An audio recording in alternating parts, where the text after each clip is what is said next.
Our topic for today is which short stories will leave you breathless? This is a super popular answer that someone posted without revealing their identity. How Could You? By Jim Willis. When I was a puppy, I entertained you with my antics and made you laugh. You called me your child, and despite a number of chewed shoes and a couple of murdered throw pillows, I became your best friend. Whenever I was bad, you'd shake your finger at me and ask, "How could you?" But then you'd relent and roll me over for a belly rub. My house training took a little longer than expected, because you were terribly busy, but we worked on that together. I remember those nights of nuzzling you in bed, listening to your confidences and secret dreams, and I believed that life could not be any more perfect. We went for long walks and runs in the park, car rides, stops for ice cream, only got the cone because ice cream is bad for dogs, you said, and I took long naps in the sun waiting for you to come home at the end of the day. Gradually, you began spending more time at work and on your career, and more time searching for a human mate. I waited for you patiently, comforted you through heartbreaks and disappointments, never chided you about bad decisions, and romped with glee at your homecomings, and when you fell in love. She, now your wife, is not a dog person, still I welcomed her into our home, tried to show her affection, and obeyed her. I was happy because you were happy. Then the human babies came along and I shared your excitement. I was fascinated by their pinkness, how they smelled, and I wanted to mother them, too. Only she and you worried that I might hurt them, and I spent most of my time banished to another room, or to a dog crate. Oh, how I wanted to love them, but I became a prisoner of love.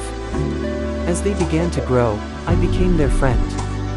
They clung to my fur and pulled themselves up on wobbly legs, poked fingers in my eyes, investigated my ears and gave me kisses on my nose.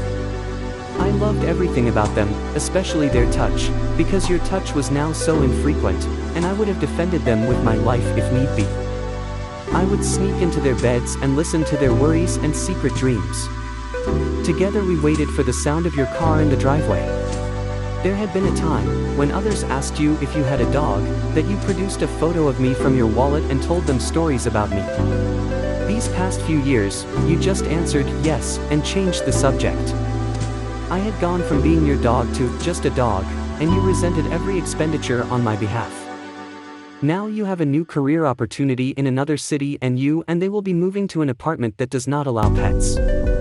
You've made the right decision for your family, but there was a time when I was your only family.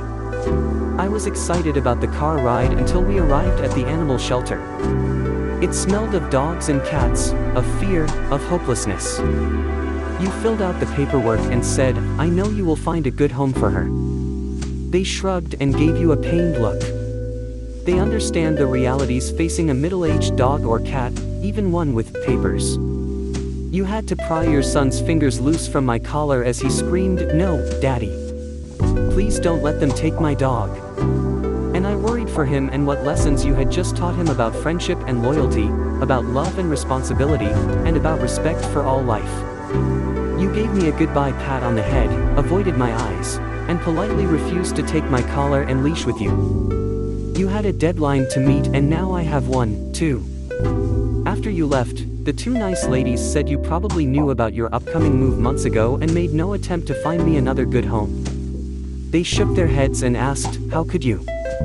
They are as attentive to us here in the shelter as their busy schedules allow. They feed us, of course, but I lost my appetite days ago. At first, whenever anyone passed my pen, I rushed to the front, hoping it was you, that you had changed your mind, that this was all a bad dream. Or I hoped it would at least be someone who cared, anyone who might save me. When I realized I could not compete with the frolicking for attention of happy puppies, oblivious to their own fate, I retreated to a far corner and waited. I heard her footsteps as she came for me at the end of the day and I padded along the aisle after her to a separate room. A blissfully quiet room. She placed me on the table, rubbed my ears and told me not to worry. My heart pounded in anticipation of what was to come, but there was also a sense of relief. The prisoner of love had run out of days. As is my nature, I was more concerned about her. The burden which she bears weighs heavily on her and I know that, the same way I knew your every mood. She gently placed a tourniquet around my foreleg as a tear ran down her cheek. I licked her hand in the same way I used to comfort you so many years ago. She expertly slid the hypodermic needle into my vein. As I felt the sting and the cool liquid coursing through my body, I lay down sleepily, looked into her kind eyes and murmured, "How could you?" Perhaps because she understood my dog speak, she said, "I'm so sorry." She hugged me and hurriedly explained it was her job to make sure I went to a better place, where I wouldn't be ignored or abused or abandoned, or have to fend for myself, a place of love and light so very different from this earthly place. With my last bit of energy, I tried to convey to her with a thump of my tail that my "how could you" was not meant for her. It was you, my beloved master, I was thinking of. I will think of you and wait for you forever. May everyone in your life continue to show you so much loyalty. Thanks for watching, and don't forget to hit that like button and subscribe.